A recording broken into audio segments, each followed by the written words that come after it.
Hey, Peter. You want to check something out? No, you can stay there. I'll show you the video. Unless you really want to come.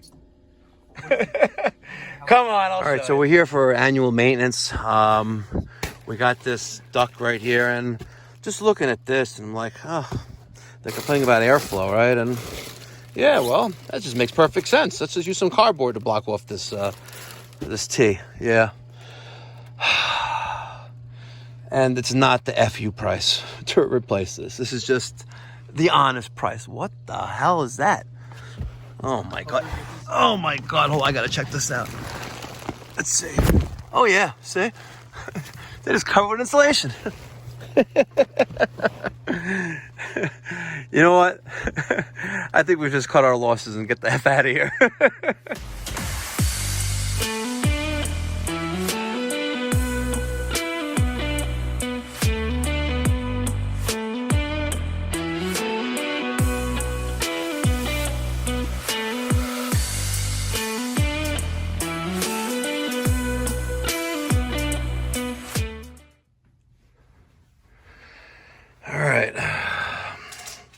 Carrier, Weathermaster, 9200. Gas-fired, high-efficiency furnace. What do you want to bet the heat exchange was cracked on this bad boy? But what is up with all this ductwork? It is literally looks like it was in a rainforest. Look at that stuff. That's crazy. And we got some mold growing on the sticker. Oh man, that is just nasty. All right, let's get some PM. All right, one of the things I always say is a good technician is observant of his surroundings. Take a look at these two electromagnetic filter panels that apparently went on this. Here's that Carrier electromagnetic filter. Okay. However, why is it on the... Is the return? Yeah, this has got to be the return. I pray that they have a filter installed at the filter grill. Because, yep, can't make this stuff up. Sure can't. You know what's crazy about Carrier's evaporator coils? They don't come multi-position. Either they're vertical or they're horizontal. And if you make a mistake and buy the horizontal, you need a vertical, well, let's just say you're screwed. And how do I know that? Because I've been there, done that. And I'm sure if you've been there, done that too. Learn something new every day. Hi, Peter. Hello. How you doing? Pretty good. Take a look at all this ductwork. Mm-hmm. What do you think about all that rust? Wow. I wonder if it has something to do with all this spray foam that's in this attic. Or what came first, the chicken or the egg? Do you think the bad ductwork came first, or do you think the spray foam came first? That's a good question. It's a very good question.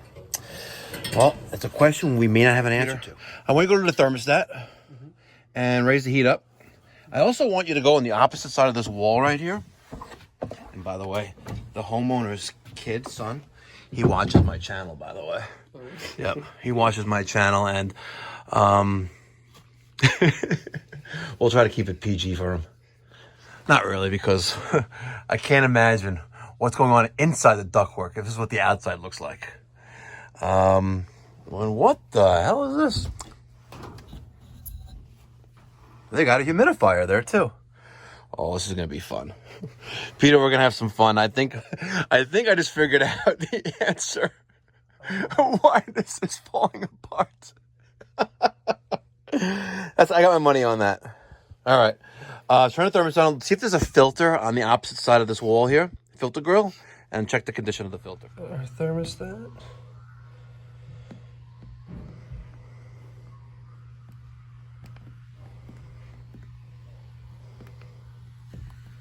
Heat. Throw it up to like 75. And then filter.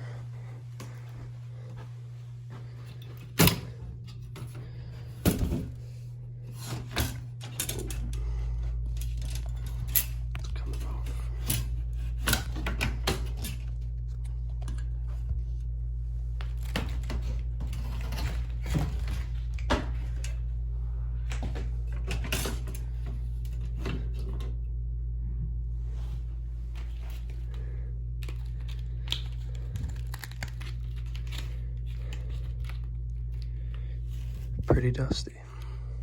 All right, ladies and gentlemen, I am on the opposite side of the furnace right now, and let me show you what we're working with here. Hi, Peter. Hello. All right. We have a lot of growing on this April Air 400 series humidifier.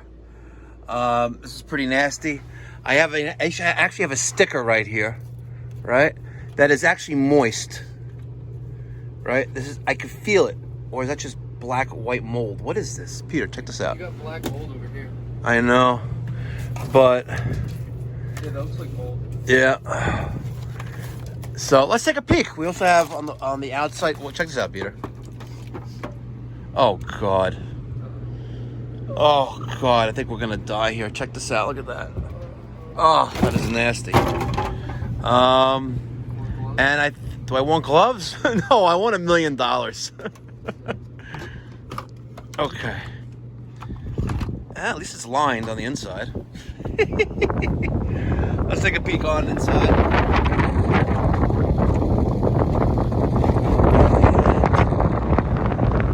You know what?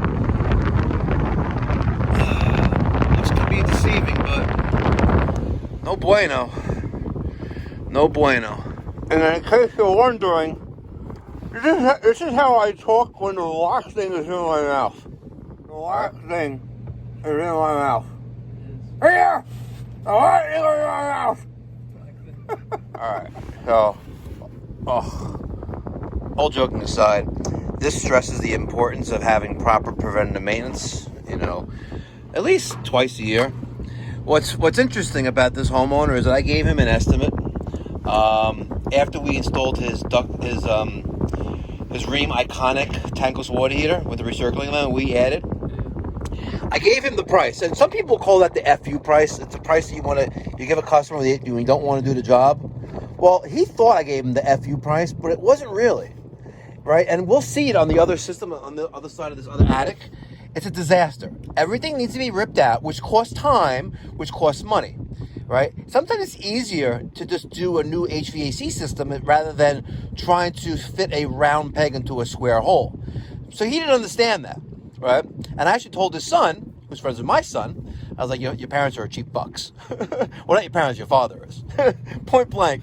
And he told his father that, and his father told me, he's like, I'm not cheap, it's a lot of money. He's like, you gave me the FU price. I was like, no, sir, it's not the FU price. It's that effed up, right? And you guys are going to see that in a minute. But this is the example, right? You get what you pay for, right? And Pipe Doctor is not known. Look at this. Pipe Doctor is not known to be cheap, and I'm not known to be the most expensive. But I'm not cheap, and I'm not. Well, I guess I'm expensive, but you get what you pay for. Here we have a disaster. It's just wrong. I wonder what the Humidistat says here. Let's even find it. Let me see if I can find that. Let me put this back together. We need to get a water panel for this. Let's open up that. At least we'll get something working through here. But this is just nasty and gross. All right, there's the Humidistat. It's like a little drop. 1 drop, 2 drops, or 3 drops. Well, we know 3 drops activates it. Let's put down to 2 drops. I'm not a fan of these. I like the ones with sense the outdoor temperature, right, and really dials it in, because that's what your humidity inside your home should be based off of, the outdoor temperature.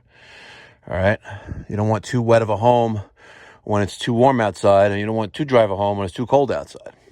But then again, this guy had spent the money at one point with proper filtration and indoor air quality, but then it gets abandoned.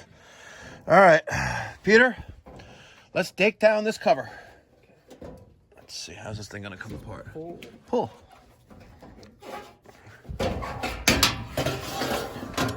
All right. So we have a multiple stage, high efficiency gas furnace. And this is from, I want to say this is the early 2000s, late 90s. 2-stage system. Yeah, not looking too great here. Not looking too great. Assembled in Mexico. Yeah. Okay. We're power cycling it. You're going to see that we have a pressure switch, pressure tubing, hooked up to the gas valve, right? You don't see that too often. Yeah. Right? And then hooked up to the pressure tubing off of the combustion chamber. So it senses the fresh air. So if there's no air pressure there, it's going to prevent operation of the system. So it's, for the time, it was quite sophisticated, but they all ended up failing one by one. See, we have a hot surface igniter right here. Going to there. There's our inducer assembly. Waiting for that to kick on. Right now we have blower on after power is turned off, because directly behind me was the switch. Air condition, do not shut off. See? On, off. Oops. Very nice. I love it when they take a Sharpie just right on sheetrock like that. Even though it's an attic, come on. It's right on the switch. On, off. But if you had to identify what one's on, what one's off, you really shouldn't be, handling equipment like this. I think even like a kindergartner knows how to turn the switch on. On is up and down is off, right? Yeah. All right. So we have the blower compartment that was in there. The system's operational. I'm inclined not to even touch this. We can do a combustion analysis if I can find a test hole. I like how they did the support for the exhaust piping. There's a concentric vent kit all the way down there, if you guys see that. All right. So they got nice split ring hanger there for the gas piping. That's pretty impressive. Must have been a different plumber who put the gas piping in versus actually this is factual. Look, here we have the gas piping, right, with using a split ring hanger, threaded rod going into a clevis hanger onto that 2x4 that they put there, right? And then here you have the exhaust piping, which carries potentially carbon monoxide, poison that can kill you, held together with, it's like a duct strap, right? Definitely two different contractors. Definitely two different contractors put this in, guys. Definitely two different contractors. Insane. And every time I turn my head, it's the first time servicing this system for the customer, and every time I turn my head, I see another abortion. Look at this. So here is my condensate trap off the bottom of my high efficiency furnace. We have some 1/2-inch PVC. It came with this piece of rubber hose, and they just threw it into that 3/4-inch PVC and thought silicone would be okay. How do you expect me to ever clean this out without creating a liability? You can't, right? You simply cannot clean this out without creating a liability, right? I would have to make this right, which I guess I could, but like, at what point do you stop and say, listen, enough's enough? Like, Diano, enough's enough. Okay. We just did we power cycled the thermostat. We're doing a call for heat. I want to check out my flame. So the inducer motor is running right now. Pressure switch is sensing that pressure. If everything else lines up, we'll have ignition. And there's our hot surface igniter, which will ohm out before I leave. And followed by ignition. Houston, we have ignition. Nice good blue flame there. I like that. It's nice. It's nice. It's very nice. Very, very nice. Have you ever seen this model before? The Weathermaker? Yes. 200? Yes. And every single one in the past had a failed heat exchanger. Uh-oh. Yeah. It's not good. No, it's not good. And we're going to verify that, right? I want you to get the testo, and we're going to do a test. We're going to check our numbers, right, immediately before the blower turns on, and then after. Okay. And we're going to see, and the numbers don't lie. All right, guys, let's go. All right, ladies and gentlemen, I just drilled a hole in that 2-inch flue pipe. I'm going to try to put this in there like that. Really not the best location. Should be dead center, but I'm just going to stick it in there for now like that. We have ignition.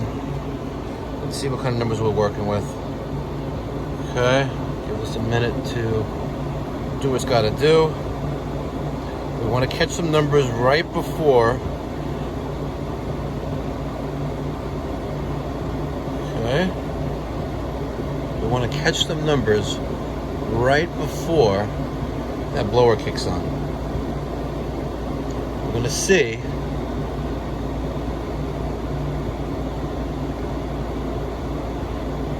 to see if those numbers deviate when the blower kicks on.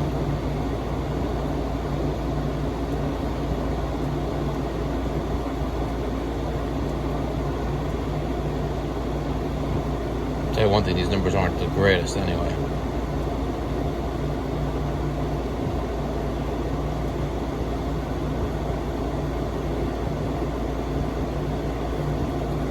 So right now we're working with a stack temperature of 99 degrees.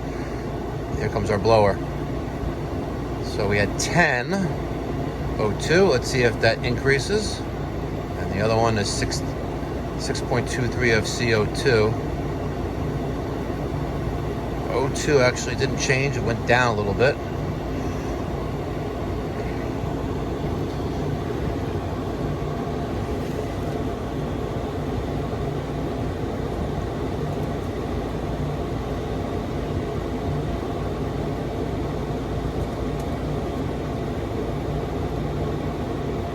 Yeah, based on these numbers, looks like we have a good heat exchanger.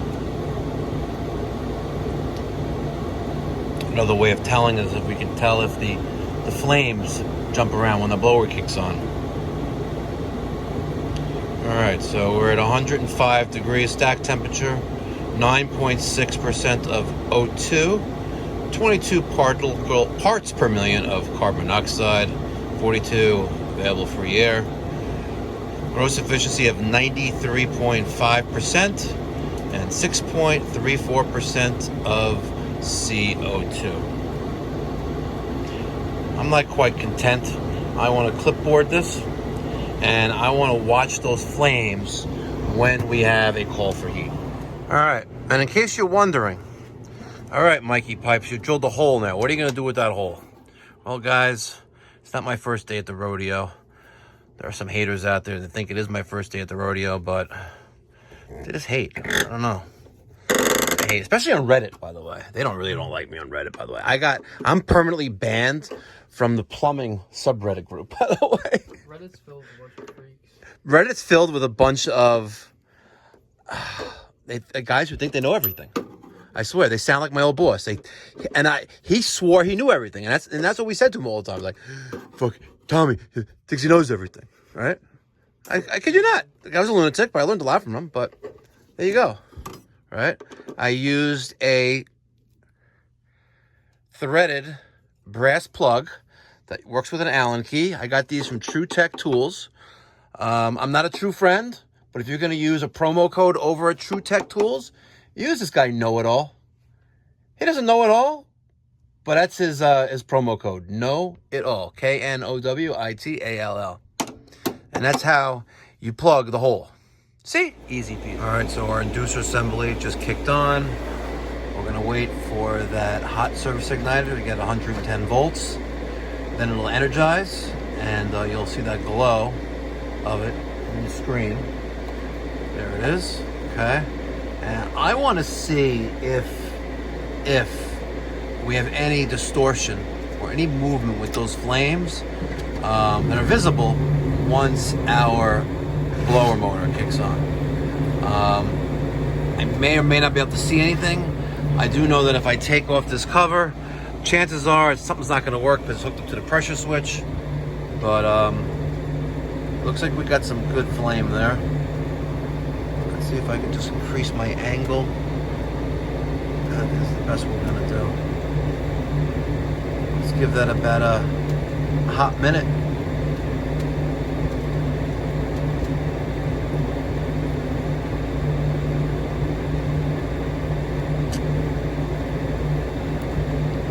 Patience is a virtue.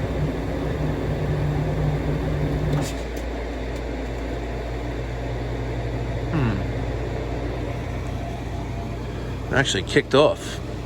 Interesting. High temperature limit, maybe? Our blower's on now. Our inducer kicked off. Peter, let's see what the thermostat says, please.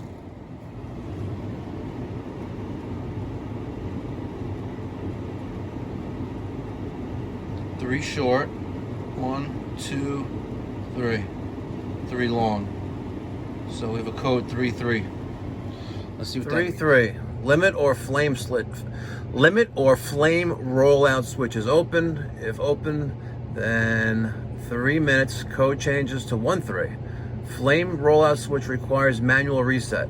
Check for defective blower motor or capacitor, dirty filter, restricted duct system, loose blower wheel, defective switch or connections, inadequate combustion air supply, flame rollout or fuse link opens, open flame rollout switch or fuse link, manual reset or replace.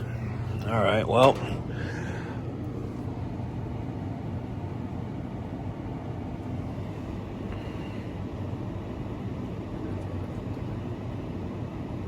nope. So we still have the same error code. It turned off, thermostat went blank, and now we have a flame rollout condition right around the time I'm looking for a cracked heat exchanger. Well, we don't have any flame rollout switches. We have that right there. That's our flame sensor. That wire right there. This is our hot surface igniter. There are no rollout switches in there. So the only thing we have is that high limit right there. That L250F-40. Let me zoom in on that for you. That's the only limit that we have here to deal with kind of rollout. You know, also explains, you know, dirty filter if we have improper airflow, duct restriction, something like that. So there's our ignition. Let's see if this happens again. So there's our flame.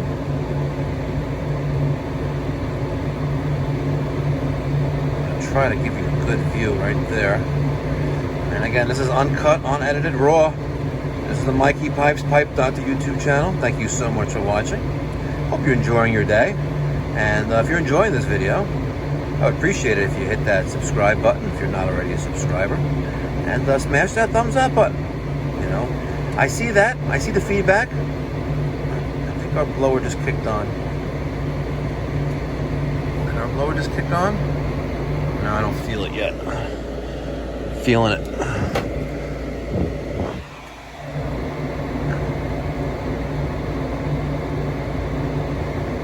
Guys, you're watching this live right with me as well. This is the second recycle. There's our blower. Ooh. Did we see a little change in that right there? Or is that just me? My imagination. Let's go, let's review the videotape. Well, we reviewed the videotape, and it's got dim for like a split second. And then it went back.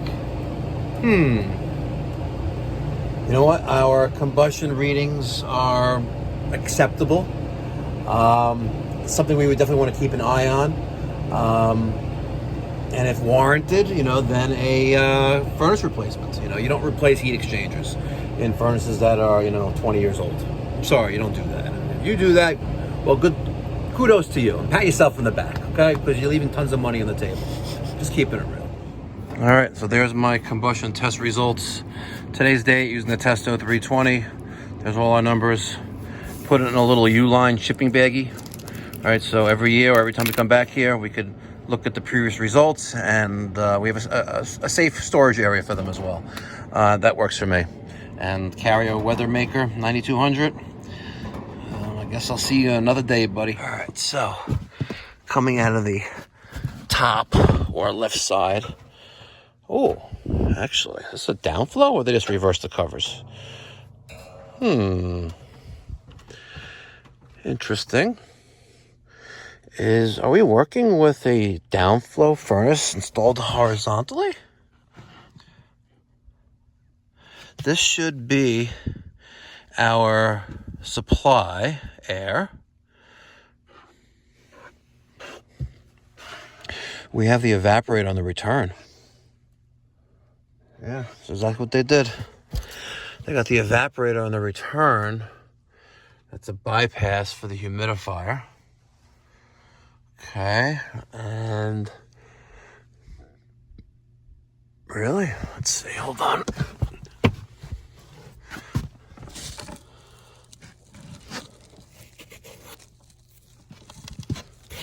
She looks wet, but she's actually dry. Let's take a look under there. Yeah. See? I know you're watching, sir. I didn't give you the FU price. I gave you the right price for the right job to get it done, and they don't have to worry about it again. Look at this. All right, this is a return. There's a return. It's 14. Where's that 14 go? Does it go the other way? Peter, is there a 14-inch duct coming at the end of this after that air filter?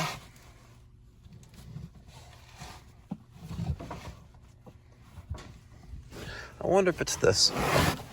14? Looks to be. Okay. So the return, I don't know, we have to figure that out. 14, okay. And I should have worn my knee pads, that's for sure.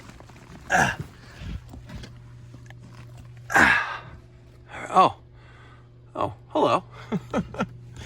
Just keeps getting better. What's this about? I'm very carefully trying to not kill my knees today.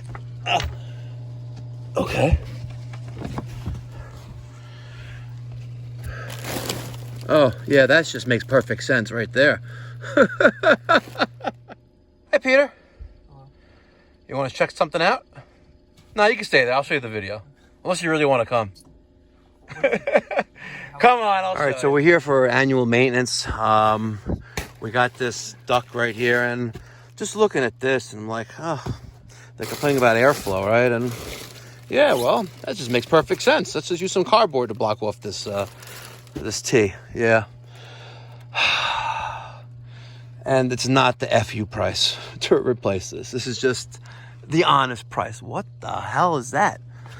Oh my God. Oh my God. Hold on, I gotta check this out. Let's see. Oh yeah, see? They just covered with insulation. You know what? I think we just cut our losses and get the F out of here. All right, Peter. Last but not least. Relax, it's a rude. Light switch? No. Is there a light switch outside? I don't know. No. Oh, I gotta get my scissors from my shop. I keep forgetting. Okay. I don't know what that's about. But it must be for something important. All right. If you remember this is that Rheem Iconic that we installed, and the day after we installed it, it died. And Rheem told me basically kick rocks and to replace the whole unit. Well, that's all fine and dandy if, the replacement was down the block at Ferguson, but it wasn't. We had to drive to Jersey, far in Jersey, to get the new one. But nonetheless, the next day it was replaced. And was it the same day? Well, it was at like 6 o'clock at night. I was here the evening before. Yeah. And then the next morning, after I ripped Rheem a new asshole, literally, was this one obtained and installed. Okay, so here we go. Fairly nice Rude gas-fired furnace. And of course, if you guys don't know, Rude is a subsidiary of Rheem. I love it when there's duct tape holding things back. It just makes things so much easier to work with. We have this Merv 9 filter. Looks pretty clean. How's that side look? Looks pretty cool. Looks pretty clean as well. Let's shove that back in there. It's nice to have, the reed diffusers nearby, because the wild mint and eucalyptus that you want to have in your air stream, which is actually a pretty good idea. It's a nest. Yeah, well, it's not the Nest hockey puck, I know. but this is actually a pretty smart idea. It's pretty smart. I'm actually now considering if I had a forced air system, which I'll never have, ever. You don't like it? Ever. No, it sucks. It dries the air out. You're using flame to heat air. With a boiler or hydronic heating, steam, you're using water, or water vapor to heat air. And there's a big difference. And there's a reason why there are humidifiers on this system, and like this one as well, because the air dries out in the winter. Okay. Let's take off this front cover. Let's pull that outwards. Wow, it looks nice and clean. Looks perfect. All right, let's take out the bottom door. Okay. Everything there looks clean as well. Let's kill the power. Let's check our capacitor. And we'll do capacitor. If it's a hot surface igniter, which it's not, but we'll check the flame rods. All right, so Peter is carefully removing the terminals, the leads from the terminal. I got it. Hold on. I gotta show you how to do this. Hold that. It's hard to use torque with this one because it's so tiny. So Why? Look, it's all about the leverage. leverage, that's the word. Okay? By wiggling it back and forth, you risk breaking. I'm gonna put that back on. You risk breaking, the terminal, right? So all about the leverage, right? Let's say I'm using that against it, just like that. I'm creating like a access point, not access point, like the fulcrum and the. Fulcrum, yeah. If I'm trying to like pull on something, versus if I'm using pressure to pull it up versus an axis, something like that, right? I think we learned this in physics in elementary school, right? Boom, pull it up like that. So, and also while you're doing that, you're also going to short out or discharge the capacitor, right? Because there's going to come a time, Peter, you're going to remember that conversation we just had after you just broke something off by yanking on it. I know to do that, but I figured, I don't know. I saw the length of this one and I was like, I'm not going to have enough room to make that. All right, this is a 20 and we're at 19.8. So this is a good capacitor. Let's put that one back. That's a little loose. We have to tighten that up. And actually, they're both kind of loose. So let's just get that a little extra on it there. Beautiful. And it's a good idea to tighten these up if they're loose, because if it falls off, you're going to get yourself a service call there. And some of you guys love job security. I'd rather do it right the first time and not be the one to be blamed for a wire coming loose and shorting something out or whatever. But, okay, now we have a flame rollout switch here. We have another flame rollout switch there. And right here is going to be our flame sensor. Let's get a 1/4-inch driver. We're going to take this flame sensor out, and we're going to use the scratchy paper or dollar bill to clean off the flame rod. So I just took the flame rod out.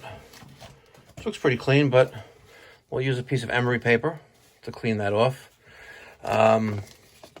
The crowd is out with what is the best way of cleaning this. Do we use a dollar bill or do you use a scratchy paper? Let me show you a little faster way of cleaning that, Peter. Hold that. Okay. Pretend you're cleaning a pipe. All right. And these don't go bad. Okay. They never go bad, but they get dirty. Carbon buildup, things like that, but there that is. Nice and clean. Okay. And she'll be good until next year or the year after, when she builds up carbon on there because of just maybe improper fuel to air mixture. But nonetheless, we're going to put that back in there. It's like a jigsaw puzzle sometimes. Just like that, boom. And I'm going to take that long 1/4-inch driver.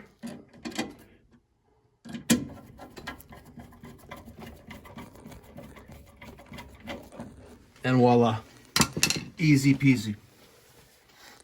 All right, guys, so here's my final assessment. The first system we looked at, we're gonna call that the master suite zone. The furnace, very suspect, very, very suspect. It's giving random errors, not always the 3-3. Something's not right there. The condition of the ductwork, very, very suspect. That humidifier, it's gotta go. So at a minimum, we're recommending a overhaul or replacement of the humidifier, followed by, hopefully that will cause the system to dry out once water humidity control is addressed. God, crazy. Obviously, if we go with an outdoor, the automatic humidistat, obviously it's going to have an increased cost on the install. Second system, that's a second floor HVAC system. You saw the ductwork. You should just replace everything. And the basement, brand new. We have a steamer, a mister. Sorry, not a steamer, a mister for the humidity.